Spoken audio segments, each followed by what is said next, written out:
سلام دوستان نهایت گرامی، هیله بابک هستم. بعد از دیر وقت در خدمت شما قرار میگیرم به خاطر بعضی از مشکلات درسی که داشتم و بعضی مشکلات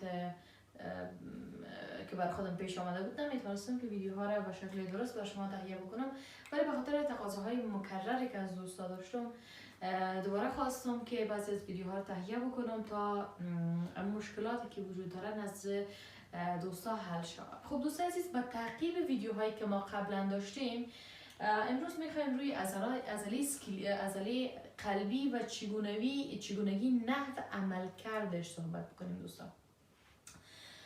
خب در ویدیوهای قبلی اگر شما تعقیب کرده باشین چینل ما را و یا هم ویدیوها را قبلا دیده باشین، ما در اونجا با جزئیات خیلی ظریف عضلات ملسا و اسکلیتی پرداختیم. حتی به نحوه عملکردش، به انواعش، به چگونگی عملکرد چینل ها پرداختیم و چینل ها را به شکل بسیار مفصل صحبت کردیم.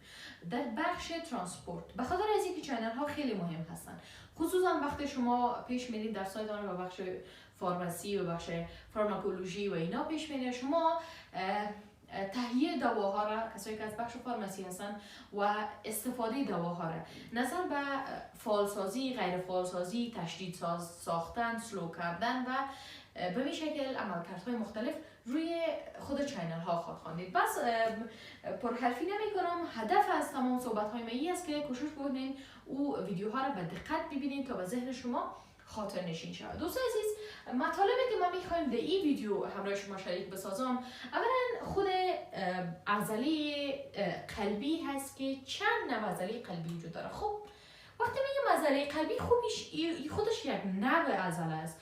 پس چرا میگم عضله قلبی چند نوع در قلب وجود داره؟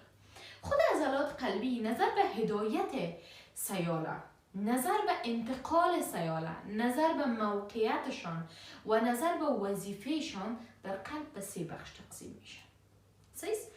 مثلا اگر یک قلب را در نظر بگیریم، شما فرض بکنین این قلب است.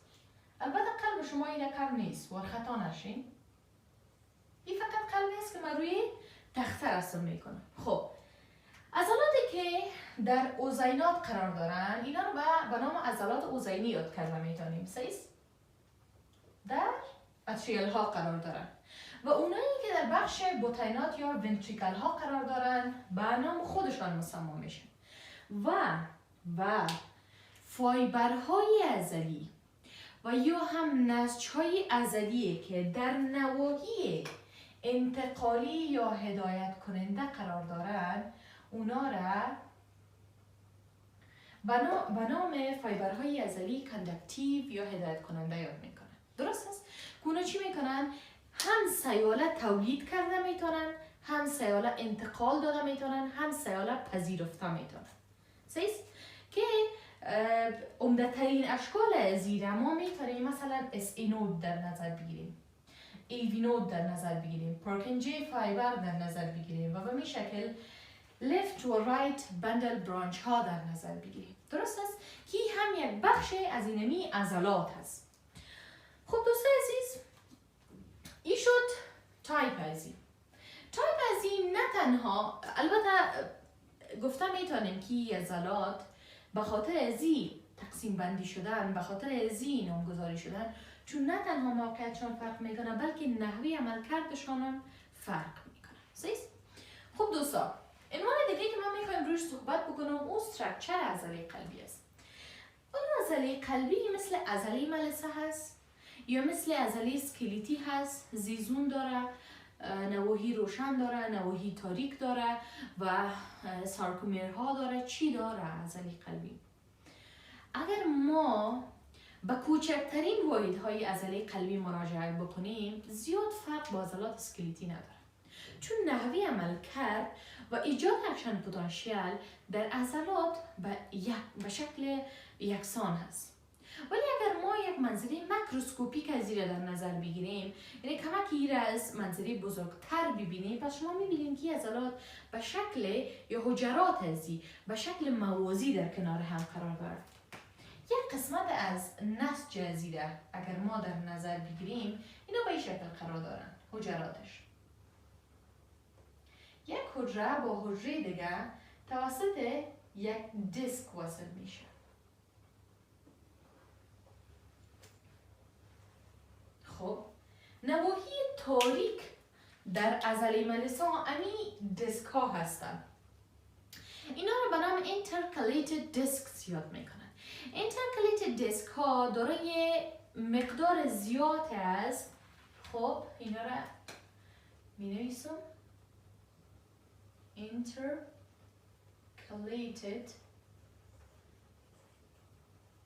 discs. درست است؟ این دیسک ها چی خصوصیت دارن؟ چی کمال دارن؟ چرا هستن؟ در خود دیسک ها نواحی وجود داره که در اینجا زمینه ساز میشه برای جاگزینی گپ جنکشن ها یا ایجاد گپ جنکشن ها. سیست؟ که گپ جنکشن ها خودشان چی است؟ یک راه عبور هست. گپ جنکشن یک راه عبور و مرور چینل خود آیون ها هست و یا هم گفته میتونیم زمینه را مساعد میسازه برای انتقال سیاله از یک حجره به حجره دیگه قلبی. پس تعداد گپ جنکشن ها همچنان در عضلات خیلی مهم هست. در یک عضله که در یک ناحیه از قلب که اونجا باید انتقال سیاله خیلی سریع باشه. درست شد؟ مثلا بعد از اینکه سیاله از قسمت ایوی نود انتقال پیدا میکنه باید به شکل سریع به طرف بطین حرکت بکنه. صحیح؟ اینجا چی هست؟ اینجا مقدار زیاد از گپ جنکشن ها وجود دارن تا راه برای سیاله زیاد باشه، درهای عبور مرور زیاد باشه. ولی در نواحی مثل ایوی نود، صحیح؟ در این نواحی چی می باشه دوست عزیز؟ در این نواحی گپ جنکشن ها مقدارشون کم است، تعدادشون کم است و سیاله نمیتونه درست انتقال بکنه، یعنی انتقال سیاله رو به تی میسازه. انتقال سیاله چرا باید به تی شود؟ چرا؟ آیا این تصادفی هست؟ آیا برای از کدام نظام خلق نشده؟ برعکس خداوند متعال کوچکترین ذره را، کوچکترین چینلی را که در وجود ما گذاشته بدون حکمت نیست. به این شکل ما روی تعداد گپ جنکشن ها، نحوه سرعت و انتقال سیاله هم بحث میکنیم. این بود استراکچر ازی. استراکچر ازی یعنی اگر روی منظره میکروسکوپیک ازی بپردازیم باز هم به طرف بحث عضله اسکلیتی خواهیم رفت که او قبلا در ویدیوهای دیگه تشریح شده. موضوع مهمی که من میخوایم در این ویدیو روش صحبت بکنم و خیلی یک موضوع کلیدی است و عبارت از ایجاد اکشن پتانسیل در عضله قلبی است. در عضله قلبی چگونه یک اکشن پتانسیل ایجاد میشه؟ آیا مثل عضلات اسکلیتی هست؟ آیا مثل یک نسج عصبی هست؟ یا مثل یک عضله ملسا، قسمی که از نامش معلوم است خیلی نرم و با درایت است. خب چون قلب است، فرمان رواست، درست؟ نحوه عملکرد ازی و ایجاد اکشن پتانسیل هم در این فرق میکنه. اگر اجازه تان باشه من یک گرافک کوچک رسم میکنم برش.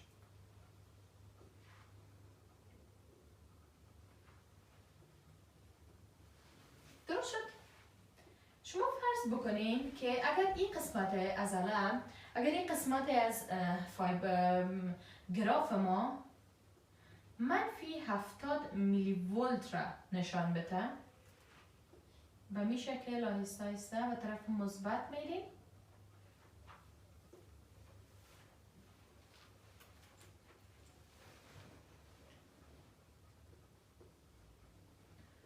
و بالاخره ناحیه اکشن پتانسیل. خب دوست عزیز، اکشن پتانسیل در عضله قلبی در 5 گفته میتونیم در 4 فیز، اگر از 0 آغاز بکنیم در 4 فیز، اگر از 1 آغاز بکنیم در 5 صفحه اجرا میشه.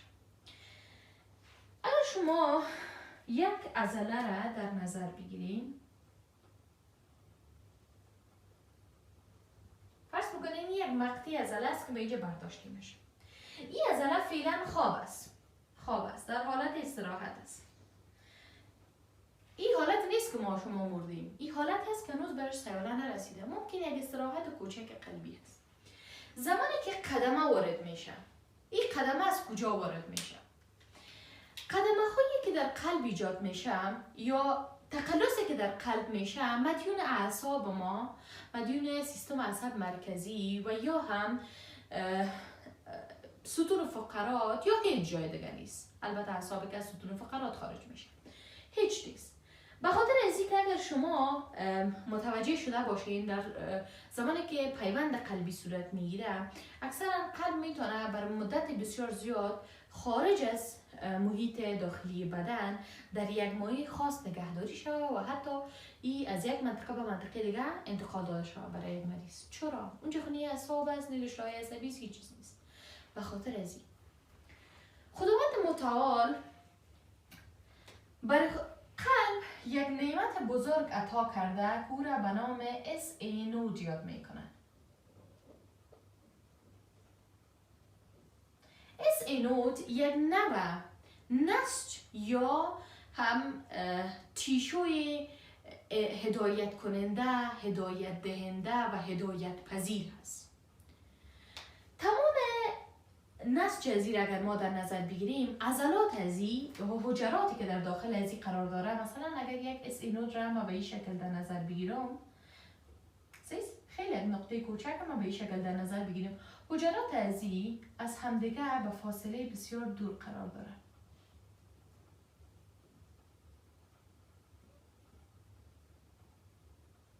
یا هم گفتم میتونم که حجراتشان تعدادش کم هست. تعداد حجرات کم هست. تعداد گپ جنکشن ها بسیار زیاد است و شدیداً قابلیت نفوذ در مقابل سودیم را داره. آیون های سودیم. آیون های سودیمی که در محیط SANO قرار دارن خیلی عاجل میتونن که از طریق چینل های فاست سودیم چینل میتونن داخل SANO شون، از یک حجره به حجره دیگه، از حجره به حجره دیگه انتقال پیدا بکنه و تمام SANO رو دیپولارایز بسازن. پس سودیم هایی که در محیط ازی قرار داره، سودیم هایی که در محیط قرار داره چی میکنن؟ حجرات ازی رو میتونن دیپولارایز بسازن. کسی که چی رقم دیپولارایز میسازن؟ اولا ایره با مقدار کمی از سودیم میتونه ایره از حالت استراحت به قدمه یا ترشولد برسانه. سیست که هم در بخش اکشن پتانسیل که تقریبا 3 الی 4 ویدیو است، شما میتونید تعقیب بکنید چگونه این کار صورت میگیره. ایره به ترشولد برسانه و بعد از اینکه به ترشولد رسید به شکل عاجل چنل های دیگه سودیم باز میشه، مقدار زیاد سودیم داخل حجره شده و اکشن پتانسیل ایجاد میشه. پس اینجا چند ویژگی در SANO وجود داره که این در بخش اریتمی و اینا هم میده تشریح کردیم. یکی که حجرات ازی بسیار کم است، تعداد حجرات کم است. دوم اینکه در مقابل سودیم خیلی حساس است. مقدار کم سودیم اینا میتونه چی بسازن؟ این حجرات ازی یا کدام پتانسیل استراحت ازی که از این زود به ترشولد برسانه. این موضوع دوم. موضوع سومی که در بین از اینا گپ جنکشن ها زیاد است، یعنی درهای ورودی خیلی زیاد است. درهای ورودی که زیاد باشه زود یک اکشن پتانسیل از یک حجره به حجره دیگه، از حجره به حجره دیگه انتقال کرده میتونه و همچنین ازدحام حجروی وجود نداره، حجرات کم هست. پس به خاطر از این سه خاصیت که یکی ای چی هست در مقابل سودیم خیلی حساس است، دیگه small cell هم گفته میتونیم small and less cells داره از نگاه یه مقدار اگر ما بگوییم، و دیگه چی بود؟ more gap junctions. به خاطر از این سه خاصیت چی هست؟ SANO چی هست؟ یک نسج تولید کننده سیاله در عضله قلبی هست. پس گپ مزی شروع شده بود که این حجره که در خواب است آیا از عصب هدایت میشه، آیا از اعصاب قفی و یا هم اونایی که از ستون فقرات خارج میشن تحریک میشه و یا هم کدام موضوع دیگه است. بلکه موضوع اینجا بود این SANO داره سیس و SANO از این توسط مقدار کم سودیم میتونه سیاله را انتقال بده و سیاله تولید بکنه و بسیار با عاجل میتونه که سیاله را انتقال بده و چی؟ با فایبرهای دیگه کاندکتیوی که در خود اوزینات قرار داره. خب گفتیم که عضله در حال استراحت هست، حجره است در حال استراحت. زمانی که سودیم یا سودیمی که در خود محیط وجود دارد چی میشه؟ در تماس با غشای قرار میگیره و به خاطر هر قوه‌ای که وجود داره، قوه خود سودیم وجود داره یا به خاطر قوه عصبی یا هر قوه دیگه که وجود داره چی میشه؟ یک مقدار از سودیم چنل ها باز میشه و مقدار از سودیم داخل حجره میشه. زمانی که سودیم داخل حجره شد طبعا دیگه که حجره از حالت پتانسیل استراحت چی میشه؟ به ترشولد میرسه.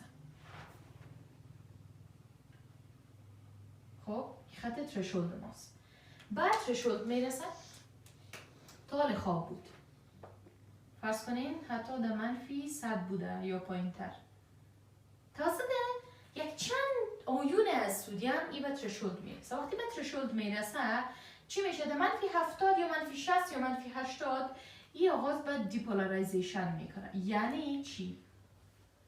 یعنی مقدار زیاد از فاست سودیم چینل ها باز میشه. فیز صفر ما یا بیاین که در فیز اول نامگذاری بکنیم. فیز اول ما در فیز اول دوستا گفتیم چی میشه؟ چی باز میشه؟ فاست سودیم چینل. اینا چی میشن؟ اوپن میشن. بسیار خوب. وقتی که فاست سودیم چینل ها باز شد مقدار از زیاد از خود آیون های سودیم داخل حجره میشه. وقتی که داخل حجره شد چی میکنه؟ بالاخره اینا میرسانه به دیپولارایزیشن و اینجا فرض کنین نیست اینور باشه چی میشه؟ بالاخره یک دیپولارایزیشن واقع میشه و حجره بیدار میشه دیگه. حجره بیدار میشه، داخل حجره به اندازه کافی مثبت میشه. خب حالا باید به نظرتان چی شود؟ من قبلا گفته بودم حالا به نظر اکثریتتان دیگه باید چنل های پتاسیم باز شود به خاطر از اینکه همیشه همین رقم میشد. اما دو فرق عمده بین عضله قلبی و عضله اسکلیتی وجود داره. این را نوت کنین پیش.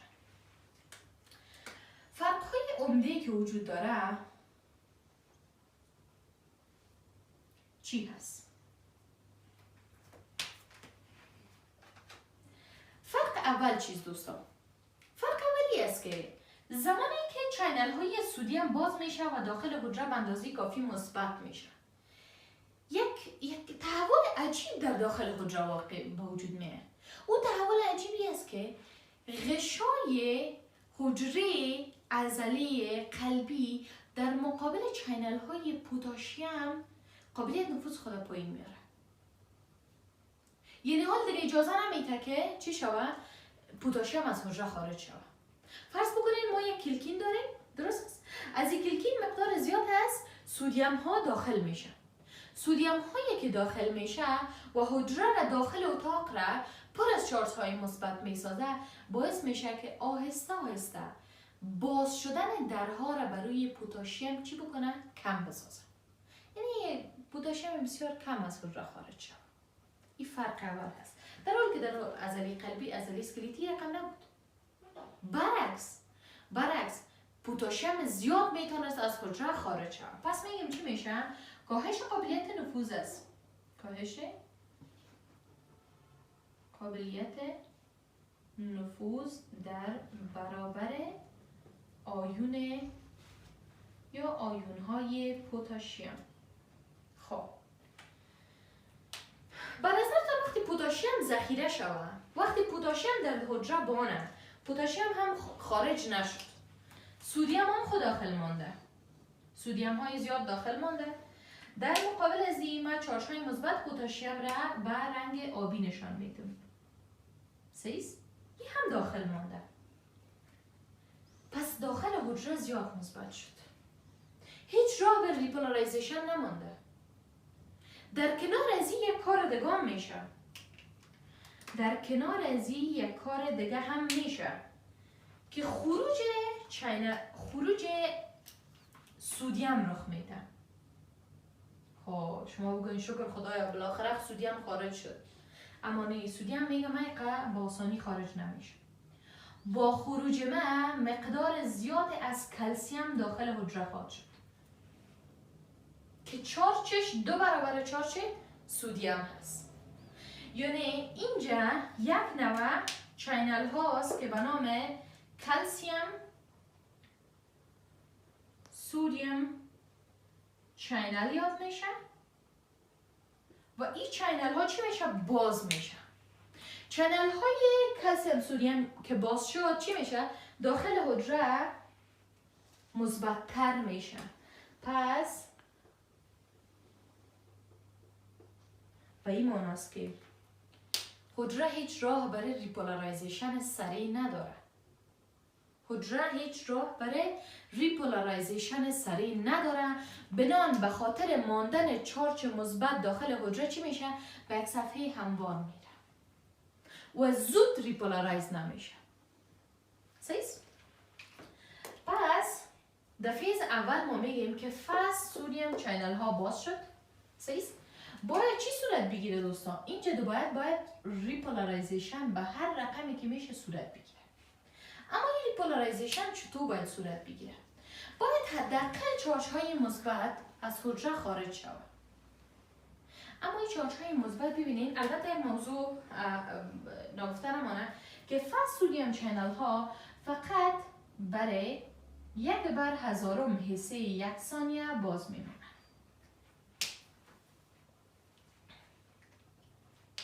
فاست سودیم چینل ها فقط برای 1000 حصه یک ثانیه باز میمونه و دوباره بسته میشه.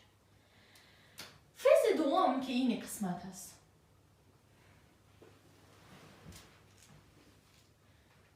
چینل های فاست سودیم دیگه بسته میشن. نوت بگیریم. چینل های فاست سودیم بسته میشن. میگیرم سودیم closed. سیست؟ در پهلوی ازی چی کار میشه؟ یک نوع چینل های فاست پوتاشیم هست. خیلی فاست هستن. فاست پوتاشیم چینلز.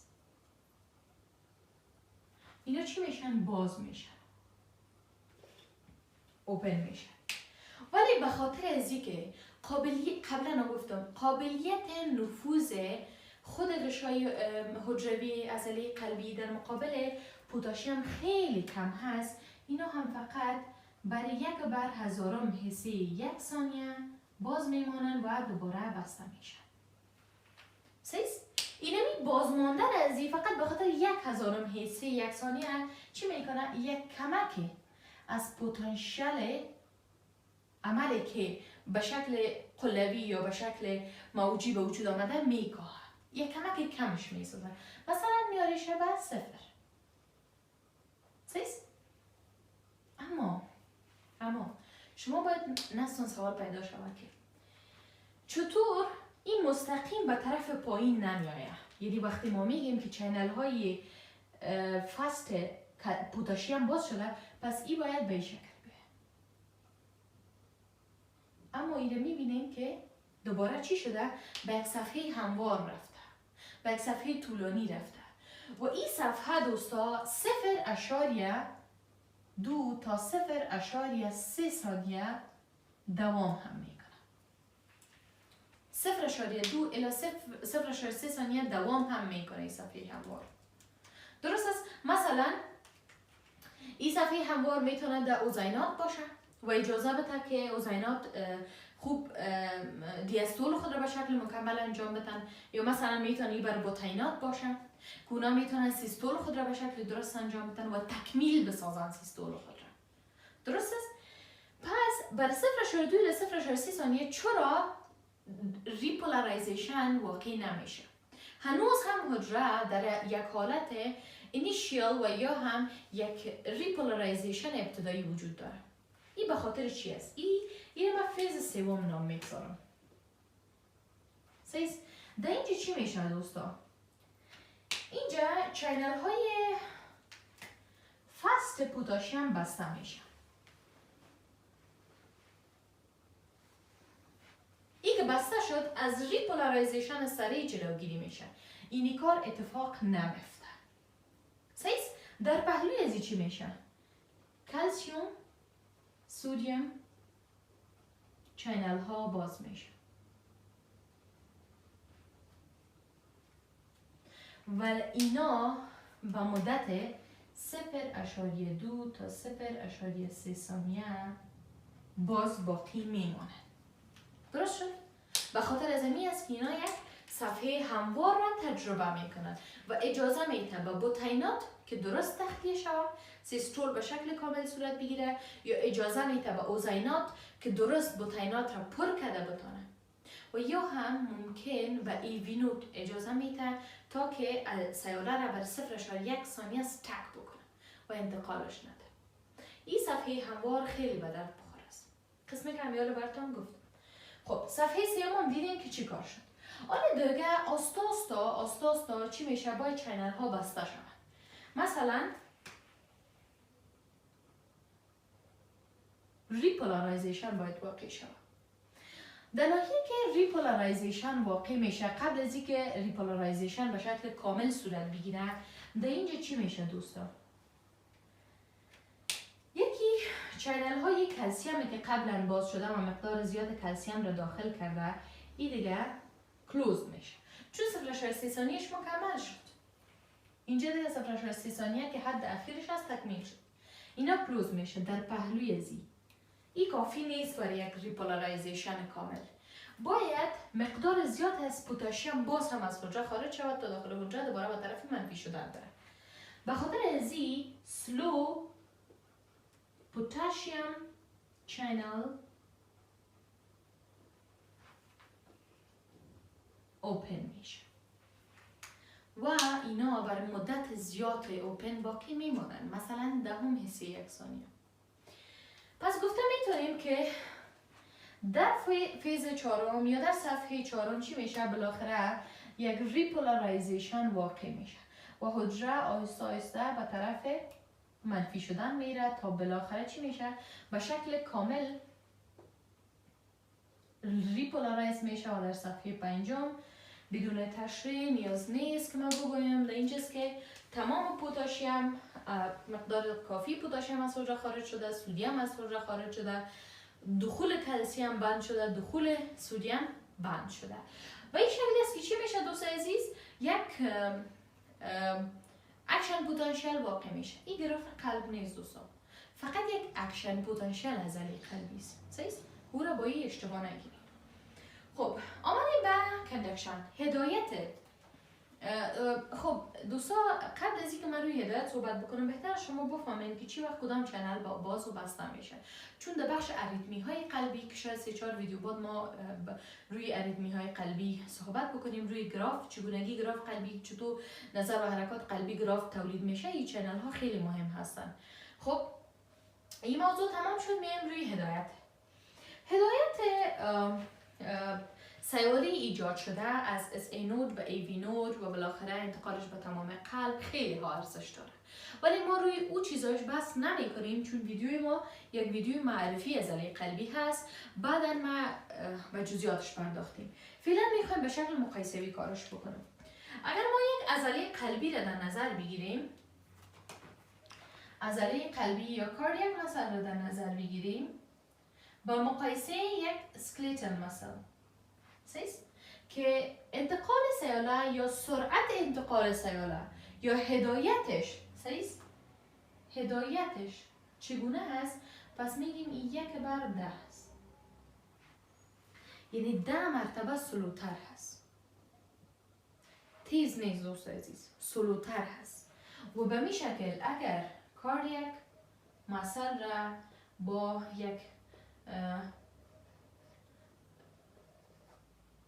نروس تیشو در نظر بگیریم 1/250 هم بوده میتونه. این نشان میده که سرعت هدایت یک سیاله در تیشو یا در یک نسج عصبی 250 مرتبه نسبت به عضله قلبی شدید است. پس خیلی زیاد مهم است. خب دوست عزیز، روی رفرکتوری پیریود هم صحبت میکنیم، روی کاردیاک سایکل هم صحبت میکنیم و بالاخره در ویدیوی بعدی انشالله ما روی ازی صحبت خواهد کردیم که چگونه گراف قلبی ساخته میشه، چگونه گراف قلب با حرکات قلبی ما ارتباط داره. رفرکتوری پیریود یا صفحه آسی کم کم یادم نه، فکر کنم در مکتب هم خیلی یک تعریف خلاصه داشتیم. این صفحه است که دوباره اکشن پتانسیل در عضله قلبی در این صفحه ایجاد نمیشه. مثلا میتونه برای یک اوزین 0.1 الی 0.2 ثانیه و برای یک بوتین 0.2 تا 0.3 ثانیه باشه. یعنی این دوام اکشن پتانسیلشان است. دوام اکشن پتانسیل است. ببینید دوستان، زمانی که ریپولارایزیشن به شکل کامل واقع نشده باشه، دوباره میبینید تا که چارج ها به شکل تا پایینتر از ترشولد نرفته باشن، شما نمیتونید دوباره یک اکشن پتانسیل از این ناحیه داشته باشید. اما در صورتی که یک مرکز غیر یا یک فوکس غیر نرمال در عضله موجود باشه یا در عضله قلبی موجود باشه که یک ابنورمالیتی گفته میشه، و یا هم یک قوه با ترشولد خیلی شدید وارد شوه و باعث ایجاد یک اکشن پتانسیل شوه. خلاصه گفته میتونم که صفحه آسی صفحه است که دمو عضله قلبی نمیتونه دوباره اکشن پتانسیل اجرا بکنه مگر اینکه دوباره با یک ریپولارایزیشن مطلق را انجام بده و از اونجا دوباره به طرف اکشن پتانسیل بره. کاردیاک سایکل چیست؟ کاردیاک سایکل ما به زمان گفته میتونیم که دو یک تقلص اوزینی و یک تقلص بطینی صورت گرفته میتونه. دوستان همه ما با وضاحت میفهمیم که تقلص آغاز میشه از اوزینات، چون اس اینود در اوزینات قرار داره. زمانی که تقلص از اوزین آغاز میشه ممکن 0.2 یا 0.3 ثانیه اینجا تقلص موجود باشه. بعد از اون 0.1 ثانیه در اس ایوی نود استک میشه و دوباره انتقال پیدا میکنه به طرف بوتینات. 0.4 ثانیه یعنی 0.3 تا 0.4 ثانیه ممکن تقلص بوتینات طول بکشه. اینا رو چرا من میگم؟ چون این زمان یک دوران قلبی هست. یک دوران قلبی متشکل از دو چیز است. یک تقلص مکمل هر دو اوزین و یک تقلص مکمل هر دو بوتین. یعنی در هر مدت زمانی که یک تقلص اوزینی و یک تقلص بوتینی صورت گرفته باشه، او رو به نام کاردیاک سایکل یاد میکنه. حالا این کاردیاک سایکل چقدر وقت دوام میکنه دوستان؟ این فرق میکنه. دوام از این مربوط میشه به هارت ریت. هارت ریت یعنی تعداد ضربان قلبی. اگر یک شخص نرمال را شما در نظر بگیرین، اکثرا در اشخاص نرمال ما یک هارت ریت را گرفته میتونیم 75 بیت پر منیت.